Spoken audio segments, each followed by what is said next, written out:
We got some hints of the balance changes coming in Season 4 of Marvel Rivals. We're going to get a little bit of a hint here, and we'll talk about it more once the patch notes drop. First up, they said both Thor and Peni are getting some buffs to bring them in line with the other Vanguards, specifically changes to their ultimates to make those ultimates a little bit more useful. I found that pretty interesting. I know Penny's ultimate is definitely one of the worst in the game and could definitely use a bit of an overhaul. Let's see what they're going to do with this. And then Thor's, I'm a little bit surprised at because it is a useful ultimate, although pretty hard to pull off.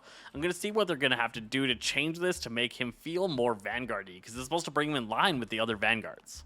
We're seeing a damage boost to Doctor Strange again. They did quite a bit of nerfs to his damage in the past, and they're slowly adding power back to him to bring him back up to the relevance. I think a lot of this came from Doctor Strange is really easy to get damage value out of, and the other tanks it took a little bit more work. Now that we've found some of the tips and tricks on how to play the other tanks, and they added additions to like Venom, they're going to see that Doctor Strange is really weak right now in the damage department, even though his survivability is solid, and you're not going to be able to ignore Doctor Strange's as easily as you can right now.